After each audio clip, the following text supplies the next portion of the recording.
I am very, very happy and congratulations. I'm with Glyn Hughes, the CEO or the manager director of TIACA for more than 10 months. How are you, Glyn?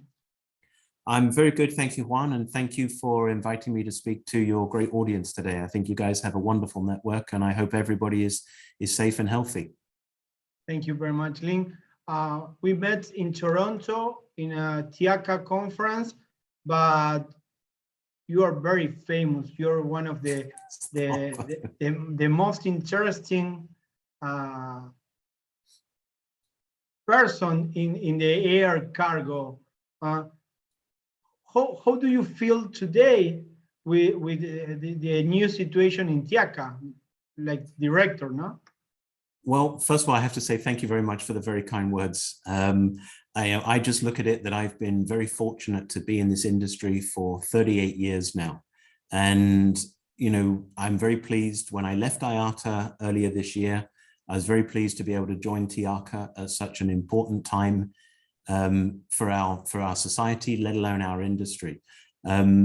And what I'd like to do at the very beginning, before I start talking about TIACA, is I'd like to actually kind of just extend a debt of thank you to all of your members, because I work closely with a lot of international organizations, PAHO and others, for example, and it's only because of the great men and women of the air cargo industry that have really kept the world going for these last 22 months. You know, where many people have been sheltering at home, it's the freight forwarders, the ground handlers, the truckers, you know, the airport operators, the airlines, the people on the front line who were out there every day. Sadly, many of these people got sick, but they still put their health on the line to help society. So I know your members and you guys work so closely together, etc. So I want to say thank you to and congratulations to all the great work that you guys have done. And that really is why part of why I joined TIACA, because it represents the air cargo supply chain across the board. It allows me to kind of continue to work with great organizations and great people like you and your members so that we can continue to promote to governments, to regulators, to investors, to everybody that needs to know how important air cargo is, not just about saving lives during COVID, but about economic recovery, about economic prosperity, about the UN sustainability goals. And I think for me, that is the great work that we do as an industry. And as TIACA, we hope to be able to support that going forward. Great. You are working a lot in sustainability and teaching new generations to connect to the air cargo world, no?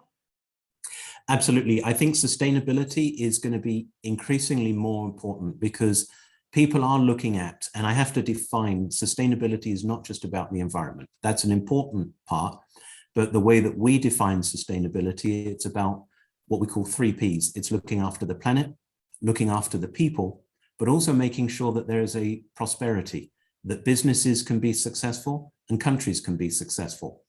And it's only by knitting everything together that we can attract the next generation of leaders, because the next generation are going to want to make an impact. And air cargo is probably, to me, the industry that makes a bigger impact than almost any other industry out there, whether or not it's saving people's lives with PPE or vaccine or e-commerce. You know, I think my daughter's Christmas would be 0 if it wasn't for e-commerce. So, you know, the air cargo industry needs to be there to support all of these things going forward. And it's so important.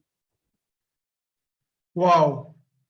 According to your point of view, what will be the vision of TIACA and what is your vision of the future of international logistics, Glyn? That's a wonderful question. First of all, I think I'm going to reverse it. I'm going to look at what I think the future of the logistics is first, and then come back to our role as TIACA of how we can support that.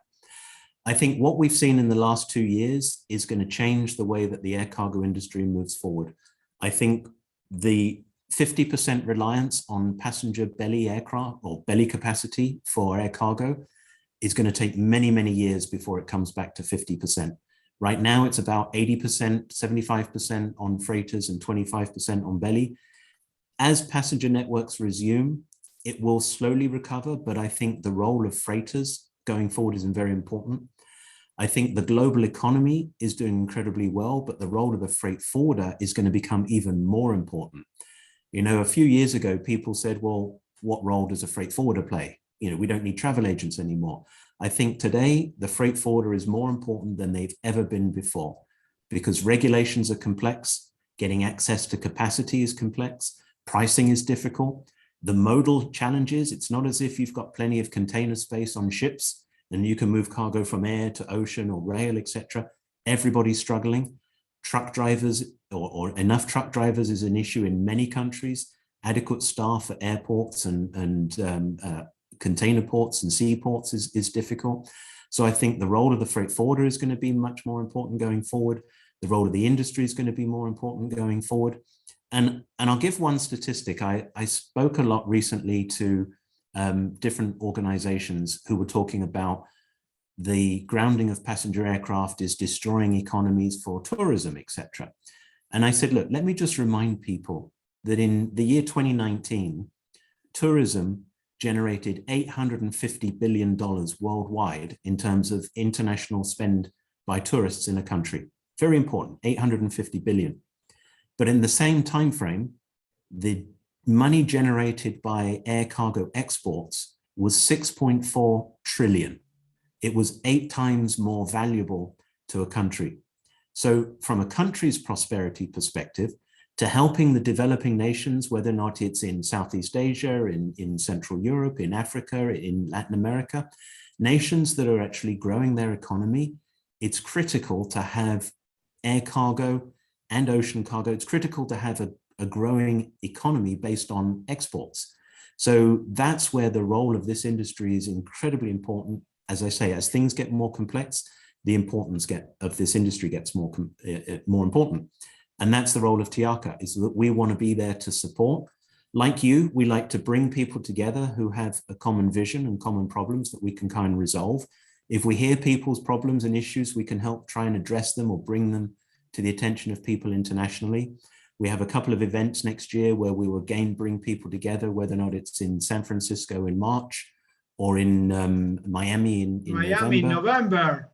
I am working on that. It'll be a great event. It's our air cargo forum. It should be a big celebration as well. So I think that's also what's important about this industry, is that nobody can do it alone. You know, we all need to work together. So collaboration is key. And as you mentioned quite rightly, sustainability is one of the important factors that we're going to be looking at going forward, of how we can bring more sustainability programs to help the industry. When we have one of the number ones in the market, I can't stop to ask you about what is your opinion about the crisis of container, the logistic crisis during the COVID, the space crisis, all that happened during these 2 years, because I remember very well, we are in Toronto. We believe that the party never finished. Everything keep growing and growing, and now few players are trying to stop this or doing strange things. What is your opinion? Well, I mean, it's another good question, because it's a very strange time now, because if we go back to 2017, 2018, we had the US was in a trade dispute with China. So there were barriers going up, there were tariffs going up. The US was in dispute with the EU. So again, they were looking at taxing French cheese, Harley Davidsons, Scottish whiskey. I mean, and all those factors slow down trade. And it makes manufacturers say, well, if it's going to be difficult for me to move my product from one side of the country, one side of the world, to the consumer base in another side of the world, they say, I might as well just produce near where the consumer is. That's not good for air cargo. That's not good for ocean cargo. We need an open global economy. And I think that we then had the situation of COVID, where all of a sudden people said, okay, forget all the problems. We need to be able to move face masks, personal protective equipment, medical supplies, whatever the problem, whatever the issue, we've got to get rid of them, because we've got to move these products all around the world. So that's kind of where the demand started coming in. Then the container lines obviously have had a few years, so they started coordinated their sailings. So they were actually having less sailings, but the sailings were becoming busier. And now we have the situation where I know it's improved a little bit in Long Beach and LA, but still container ships at any one point, there's about 10% of all container ships just sitting at the sea off a port because they can't get a berthing spot and they can't get in. And when they get in, there aren't enough longshoremen to offload. There's not enough rolling stock from the railway systems to get them into land. There's not enough truck drivers. So it's slowing the cargo down. It's making things very expensive. It's getting difficult to access capacity. It's incredibly stressful. You know, there's some of your members have probably been operating at 100% capacity for 2 years. I mean, in the old days, we had 2 seasonal peaks, and then we had a nice summer where we could relax and take it easy. Now it's just peak period, peak period, peak period. So I think going forward, I hope the stress is relieved. I hope we get to some more normality of equilibrium. From an air cargo perspective, there's a lot more freighters or passenger aircraft being converted into freighters, so there should be a lot more capacity. This has been a real problem for Latin America, where so much of the cargo before moved in the bellies of the passenger aircraft, which just were grounded. So I know you're still dramatically down on capacity. I see that a lot more container ships are being ordered, but slightly smaller, which should actually be a little bit more flexible and agile. So it should mean that capacity should be a little bit easier to get hold of. So I think we're going to probably be in for another 12 months worth of still quite stressful times where we get the equilibrium balance. But I think going forward, I'm very encouraged by the fact that the global economy seems to be doing well. You know, most major economies actually have recovered quite well from the COVID impact in terms of an economic perspective. There's still quite a lot to be done to go forward. The global consumer base is very mobile, so they're looking at e-commerce, which is great for air cargo. So I think going forward, all of the logistics industry has a good future, but I still think, sadly, for the next 12 months, there's going to be a lot more need for flexible, agile responses to things that happen in the marketplace.